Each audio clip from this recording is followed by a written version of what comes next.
I guess I could do a timeline, a more accurate timeline, I should say, on the marijuana causing harm tangibly in reality in my environment, especially or particularly specifically in the home that I'm living in. Because I didn't go into specific enough details on the last videos. I didn't bother writing it down in my calendar, which I probably should have if I cared enough to, um, when these observations occurred. But the reason I don't care to is nothing will happen from this. I don't know specifically and precisely how the police were psychologically neutered and brainwashed to like kiss the ass of the criminals and fuck over the good citizens out of social justice and greed and corruption. I have a lot of theories on it, and I'm certain there is a fair degree of accuracy to those theories, but even being right will not inspire action from the police to stop being a bunch of corrupt pussies and fucking do something about these goddamn drugs. So after Dean threatened me with a knife and a gun, I went to the hospital because his heart was stopping from the substances. Speculation is cocaine, given the positive symptom presentation was consistent with a psychostimulant. Could have been methamphetamine, I'm not sure. But most likely cocaine, and that's just based on my experience with all these drug addicts because the Epstein Island client list, the elites, the Jews, the Illuminati, whatever, they are pushing drugs on the goyim, the cattle, the masses, the sheeple, and the goyim, like Vincent and Dean, love it. They are like children in a playground. Drug in a Weimar society is the white man's playground. The white man's paradise is a society saturated with drugs and prostitution and pornography, etc. The irony, given the white Christian West, is what was the foundational, underlying cornerstone of the Western civilization. Which explains why a lot of these white Christian nations and states and people and communities are flooded with drugs and sexual immorality. But I digress. So, after Dean went to the hospital, gone for a week, I'm not sure why it took 7 days for him to return. My guess is because of the medical conditions caused by his drug use, his substance abuse. Marijuana as the gateway drug not only is causing this, you know, gateway to cocaine, there's other implications as well. That he was dealing and likely is still dealing drugs, like distributing. A lot of customers become dealers and then get high on their own supply again and again. And so they try to sell enough to fund their habits, but the habit always consumes. They consume the drugs, and then the drugs consume them. It consumes their money, it consumes their time, it consumes their sanity, it consumes their souls. And the funny thing is, I put these videos on the internet, and the weed junkies will downvote it and give like bitchy comments and stuff. But they don't actually save their fellow junkie brethren from like overdosing or ending up in the hospital or dead or homeless or fucking, etc. That's not true. I'm a random person on the internet who's not there in real life, and I'm going to state factually that it's not true. Well, Hattie, are you telepathic? Do you think your, weed junkie addiction is giving you psychic powers so you just magically know everything? Despite not being here in real life to verify your statement? Did you collect samples? Did you analyze, the data? Or are you just basing your opinions on pixels on a screen and audio from a plastic and metal device? Anyway, so after returning, He typically had these mini grace periods, roughly 3 to 5 days of doing his best to abstain from drugs, and then slip back into them, and then abstain, and then slip back into them, and abstain. I think the landlady may have given him a letter. I'm not sure. But because she's a Christian, she's retarded, and so the letter isn't "you're kicked out." It's probably some sort of warning. But he is altering his behavior. I'm not sure how long it's going to last.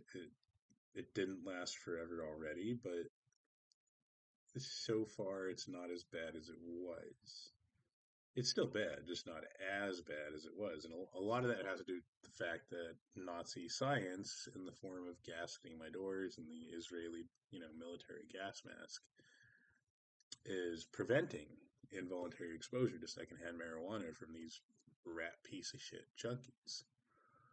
But he would still come upstairs and fall down at the top step and was trying to form words but could not articulate clearly and accurately. I'm sorry.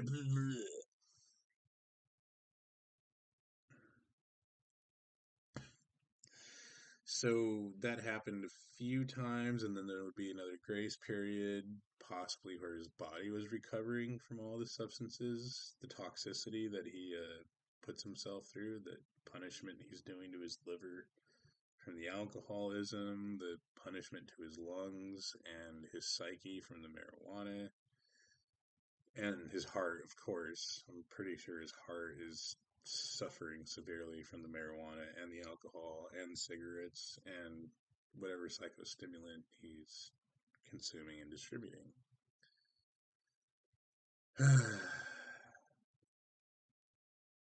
And then that happened again and again. And then at one point, he came up 10 in the morning, banging on the Vincent's door across the hall rapidly and loudly. He tries to be quiet about it, which is stupid because I always hear him anyway. I don't always go out and take a picture anymore, but I do hear it, do, do, do, do, do. It's like junkies cannot comprehend how the sober mind functions. I don't know how he hurt me, bro. It's like the noise hit his ears or something and his brain worked, bro. What? But given his agitated state, it seemed like he was going through withdrawals from the stimulants, not the alcohol, not the marijuana, not the tobacco, the cocaine or methamphetamine or whatever the fuck they're dealing. Because, he's very desperate. It was almost like an angered state of hunger, but not for food. And so after that, someone did a similar thing, a different person, a black guy with a black hoodie and jeans, banging on the door furiously yesterday around 7 p.m. 6:56 p.m. to be precise. I'm looking for Vincent. I haven't seen him all day. I don't know where he is. I think I disrupted a drug deal. So I have to question, why does Dean still want to live here when his statement to the landlady was he can just move out and go somewhere else? And the answer, most likely, this is pure conjecture and speculation, but the signs all do fit this explanation. Most likely Vincent, the guy across the hall from me, or across the way, has pre-existing drug dealing connections, a network. And Dean, as both supply and demand, like most likely he had run out of cocaine, but he knew that he had given some to Vincent to sell to other people. And so when he was going through withdrawals, he went up to Vincent to get some back just to tide him over. Most likely he wants to stay here because it's optimal drug dealing real estate, a drug dealing location. Now, I've reported all this stuff to the police, and they haven't done a fucking thing. Why not? It's weird, right? You think the police, oh, well, the fucking prostitute politicians said marijuana's legal, but cocaine isn't legal or whatever the fuck else they're doing, methamphetamine, God knows what.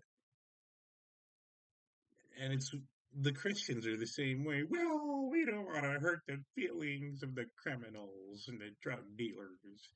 It's a fucking social justice and George Floyd and blah.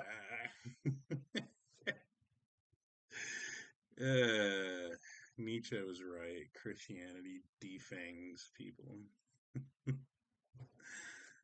Police technically aren't Christian, but it's the same ideological, neutering. Social justice, equality, feminism, sexism, homophobia, blah. Diversity, good, sobriety, bad. It's fucking weird. And this town has a ton of problems, just like the rest of America, because of fucking drugs. And the cops aren't doing anything to solve these problems, to stop these problems from occurring, by just fucking arresting and incarcerating people for fucking drugs. Is that because of Twitter propaganda and Facebook propaganda? Is that because the controllers of the money who control the paycheck of the cops force them to take these fucking brainwashing, mandatory diversity, like sensitivity training and stuff like that? Oh, marijuana's harmless and it's okay when Jews rape kids because they own the banks, and if they use cannabis to ply kids for sex, well, you better make sure to find them incompetent to stand trial, just like Ron Jeremy. Okay, yes, sir, Mr. Banker. I'll arrest the good citizens and fuck them over on behalf of the bad criminals and the drug dealers, because the important thing is to coddle the bad ones by fucking over the good ones, to protect and serve the rich from the poor. It's fucking wild, but it's true. And the same thing with Christians. So while this is going on, I am studying forensic psychology, and we're going through the ethics right now. And there was a weird thing because the reason I switched from clinical to forensic psych was clinical was contaminated by politics and emotion and just the same brainwashing propaganda that all of academia has.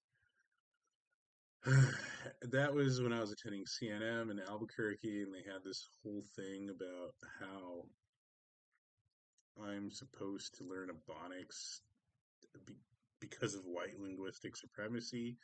It's white supremacist for me to expect blacks to speak proper English. And they called it code switching. I thought that was really stupid. I know plenty of blacks who could speak English just fine. How am I supposed to diagnose an Ebonics? Shit, cut. You shit fucked up, man. Shit. Schizophrenia, too big of a word for the blacks. Is that white linguistic supremacy to say cannabis-induced psychosis? Man, shit, man. Three-syllable racist, nigga. It's fucking stupid. Well, here it is in forensic psychology. We had to read an article where they said scientific objectivity is a white supremacy. And so I have to sacrifice scientific objectivity in the name of racial equality and social justice. That was very specifically what it said, verbatim.